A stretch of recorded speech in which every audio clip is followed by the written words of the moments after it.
All right, hey, welcome. It's a beautiful Monday morning here in Great Bend, Kansas, and we're gonna do the first 31 slides here over World War II. Going to talk about the situations that lead us out of the First World War and into the Second, and how those things play into each other. So when we're looking at the Second World War, it's important to note that from 1914 to 1918 in the last unit, we just had a major world war take place, right? And so for that war to come to an end, you have to have some kind of a peace deal, and that peace deal is going to be the Treaty of Versailles, at least in Europe, right? Um, and so when we get together to sign the peace deal of World War One, we're going to get all of these European nations that are going to come together, and they're going to try to figure out what went wrong in World War One, what caused this massive carnage, and how to prevent it. And if you remember back, Woodrow Wilson basically presents this idea of what he calls the 14 points as a pretty generous peace plan to end the First World War. It's going to allow Germany not to uh, claim war guilt. It's going to provide for economic growth for all of Europe. It's gonna place Europe on a field of equality for all the nations involved. And Woodrow Wilson is a great president in the United States. Or some people might not think he's a great president, but he was at least a very good president, right? He's very smart. At one point, he's president. I believe he's president of Princeton University. He's the only president that we've ever had that has a PhD in political science. And political science is the study of government. And it's like he has a doctorate degree in the study of government. And Woodrow Wilson has these morals or these ideas that are very, very lofty, very high thinking. And he wants to, make the world a democratic haven. And the rest of the world is kind of put off by Woodrow Wilson. They don't necessarily believe in his ideas. They think he's kind of, well, let's just put it this mildly, he's unlikable. And they also resent the fact that the United States doesn't enter the war until 1917, and you're going to come in and tell us how to settle this thing after millions and millions of people, met their untimely demise on the battlefields of Europe. And so Europe ultimately wants Germany to pay for the war. They want to punish Germany. So uh, France and England want to punish Germany for the war. And so you have this conflict of motivation. Obviously, the United States wants to try to ensure that there's not another war, and the rest of Europe wants to punish Germany for their actions. And in the end, Woodrow Wilson is willing to trade his beliefs, and equality for what he considers the main idea of this peace deal, which is Article 10 of the 14 points, which creates a League of Nations, which is a predecessor to the United Nations of today, in which all nations of the world are at least somewhat equal. Um, and He's willing to trade this idea of war guilt and equality for the fact that, hey, all these nations are going to be um, governed by some type of global organization. This League of Nations is ultimately what's going to keep the United States from signing the Treaty of Versailles to end the World War. And so we actually have to sign a separate peace deal with Germany, which is the Germany Knox-Porter Resolution, and that's what gets America out of the First World War. Anyways, in January of 1918, Wilson announces this idea of the 14 points. It's going to ban secret treaties, create freedom of the seas, remove international trade barriers. So we're going to have free trade, promote self-determination for different countries, put people together of similar languages and cultures under the same government. And so you're not going to have a situation like in Bosnia, where the Bosnian Serbs are going to be controlled by the Austrian-Hungarian Empire, right? And this creation of the League of Nations. And so ultimately, this is the peace deal that's presented to Germany at this time. We're trying to, make everybody happy, trying to end the war. And on November 11th, 1918, that's what the Germans agreed to. The problem back home in the United States is that the Republican government gets excluded from the ambassadors to go to negotiate this peace deal, and so they're not going to support anything that comes out of this. The Allied leaders of France and Germany, again, of France and Britain, are more interested in punishing Germany and dividing up the spoils of war than anything. And Wilson's personality is not strong enough or likable enough to get people to follow him on these ideas, right? So this Treaty of Versailles basically divides up lands that are won and lost during the war. Places like Finland, Latvia, Lithuania, Estonia, and Poland are created out of lands that were held by the Russians. And you remember the Russians were on the winning side, but they left the war early. And so therefore they're going to be punished by this. Austria and Hungary is going to be separated. We're going to create a new country called Czechoslovakia. We're going to create Yugoslavia, which combines Bosnia and Serbia. And so again, remember the goal of Gavril Princip when he assassinates Archduke Franz Ferdinand is to create a unified Serbian homeland, right? The Ottomans are going to lose a lot of their lands in the Middle East, and those are going to be divided up and create modern nations like Syria, Syria, Palestine, Israel. Iraq is created during this time. Land's going to be divided up among ethnic groups, right? And so we look at Europe before the war, and you can see, you have these large empires of Germany and Austria-Hungary, and Russia comes right up to the German border. And then afterwards, you can see here, there's France over here. There's Germany. It's much smaller. There's Poland. Austria and Hungary is going to be divided up. There's Czechoslovakia that's created right there. There's Lithuania. Lithuania is right there. Latvia, Finland is created, and so all those countries come out of that. And so again, when Germany comes to the treaty table, they're expecting to be treated fairly along these ideas of the 14 points. Instead, what they get is this: they have to accept responsibility for the war. They lose they lose some of their colonies or their coal mining lands on the French border. They're forced to reduce the size and funding for their military. And they're forced to pay huge amounts of reparations of war damages to the Allied countries, to the point that Germany only, I think it's like 1997, they make their final payment of the war reparations that are there, and they're just forced to. Here we go. Our little cartoon shows us that Germany is just forced to take this because they're not in a position to go back and fight the war. And Wilson trades his ideals for the ability to create this League of Nations, which is really important to him, even if he's not able to get it ratified in the United States. Remember that treaties have to be ratified by 2/3 of the Senate, and they vote on it 3 times, and it's never able to pass. Wilson goes around the country trying to raise up popular support for this bill or for this treaty, and actually is so stressed that he suffers a stroke, and I believe it's in Denver, Colorado, while he's trying to do that, and he Senate's not able to vote for it. One of the reasons is the fact that America feels like they're going to be entangled in foreign nations and in Europe, and people are going to tie our hands behind our back, like this cartoon refers to. Okay, and so without the United States, the League of Nations really kind of lacks any political muscle, because again, like England and France and Germany are all kind of equals, and so people like Italy and Japan and Germany or Italy and Japan are just going to walk over the League of Nations after it's created, right? Global impact of World War I, you're going to see the creation of the division of the Middle East. We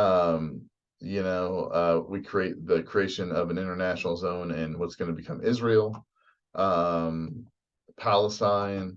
The British are going to take over modern day Iraq and Kuwait and discover oil there and pump a ton of oil out.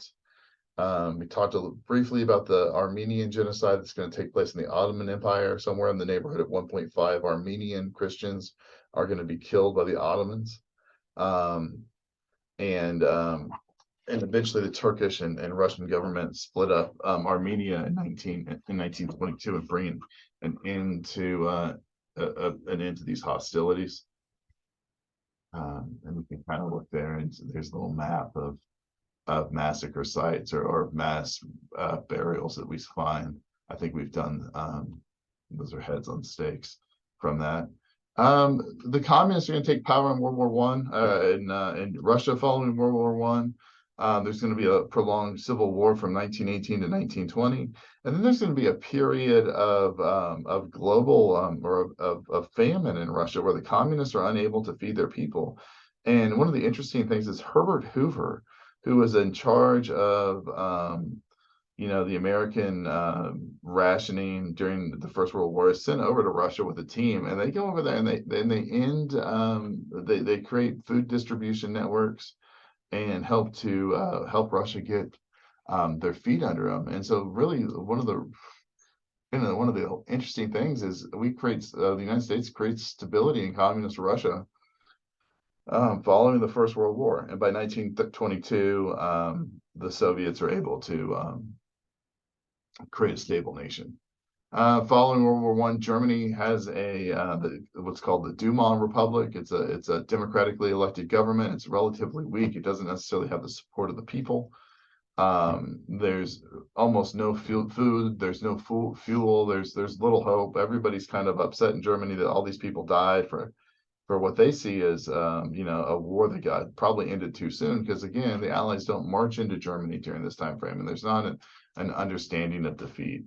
And so these National Socialists and Communists, the Nazis and the Communists, are going to fight for control in the streets of Berlin during this time frame. The democratic government is really too weak to bring about an end to it. You can see hyperinflation over here. The money, the mark, which is the German form of money, during this time frame is basically worthless. In 1918, with the end of the war, a loaf of bread cost 1 mark. By 1922, that same loaf of bread is going to cost you 163 marks.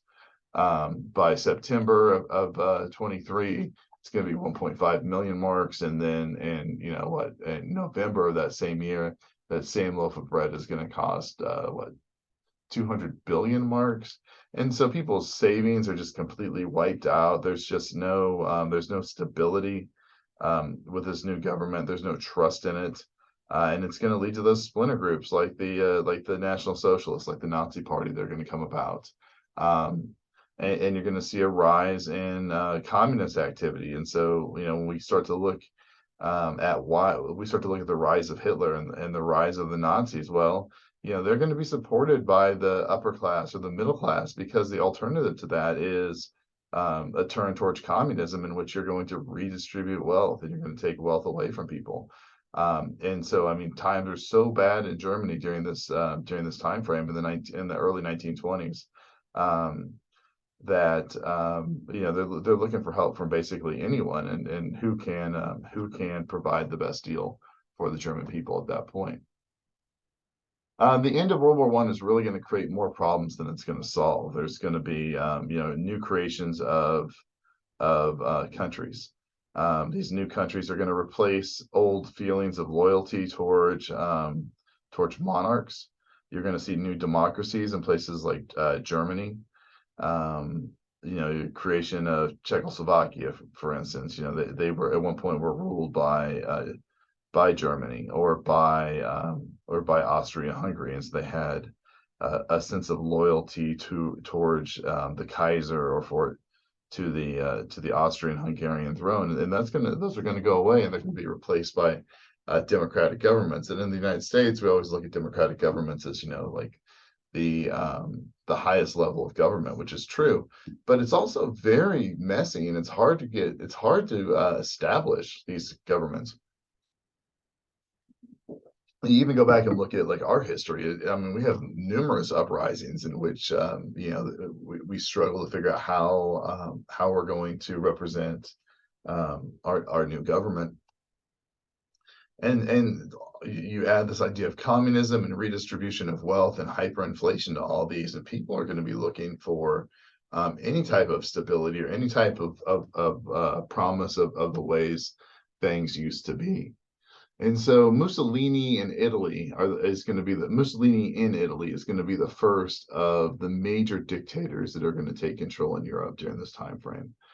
Italy had originally had when the war broke out, Italy was a ally of Austria-Hungary. Shortly after the war began, Italy joins the Allies in exchange for a promise of land following the end of the war. The war drags on long enough that those promises are kind of forgotten, and Italy feels betrayed. They don't feel like they received enough of the spoils of war from World War One, and they wanted more from the Treaty of Versailles, and they feel wrong. The Italian economy, much like the rest of European economy, has a hard time transitioning from the period of war, which we're in, like from the manufacture of military goods to the manufacture of consumer goods. And so, you're going to see this inflation. Prices are going to rise. Wages are going to, remain stagnant. The war effort had really taken a lot of the wind out of the labor the labor movements that were present not only in the United States, but also in Europe during this time. And so as the labor unions kick off again, there's fear of communism spreading to Italy, and there's the middle class and the upper class that are afraid of losing their stuff. And so these communist ideas start to spread, and this middle and upper class start to look for strong leadership. They look for someone that's going to tell them what they want to hear and is going to lead them possibly in a new direction. And the man that's going to step forward for them is going to be this guy, Benito Mussolini. Mussolini is this powerful, powerful speaker. He's able to whip crowds into frenzies, and again, he tells people what they want to hear. He doesn't necessarily discuss the ideas of geopolitical outcomes of a major world conflict, but blames the failure of the Italian economy on weak politicians and on communists and labor leaders, and tells people that, hey, it's not their fault. It's all these other people that are doing things that are wrong and not good for you. And so he gets up there and presents himself as the man with the answers. And he promises to bring Italy back to its past glory of the Roman Empire. And that's something that all Italians can, identify with, is this idea of Rome and how Italy and Rome, through Rome, controlled the world at one point. And in the Roman Empire, you had a symbol that was called the fasces, which is this. It's a bundle of sticks and an axe put together, and this is a symbol of unity and the ability of the government to take someone's life. And so Mussolini ties his new political movement into this imagery of the old, and he names his political party the Fascist Party, based on this idea of the fasces, which was, again, it was the symbol of Rome. If you were the consul in the Roman Senate, you would get escorted to and from the Senate by a series of bodyguards, and each of these bodyguards would carry fasces, which was, a symbol of unity and the power of the people, but also a power of the elected official. You'll see these symbols in the American government as well. The fasces is displayed in the House of Representatives. Sometimes you'll hear like radio conspiracy theorists talk about the fact that America is a fascist government because of these symbols. It is not. It was a symbol of there's a symbol of power in Rome and the power of the Republic, and America was based on this idea of the Roman Republic. However, by 1919, the symbolism gets corrupted by Mussolini and his fascist party. They openly scorn democracy, and one of the reasons that you would do that is democracy is just horribly is horribly messy to get going. You know, the democracy in places like England and France and now in Germany are causing problems. He creates a private army, basically, of supporters, young supporters that all wear the same colored shirts. They just wear black shirts, right?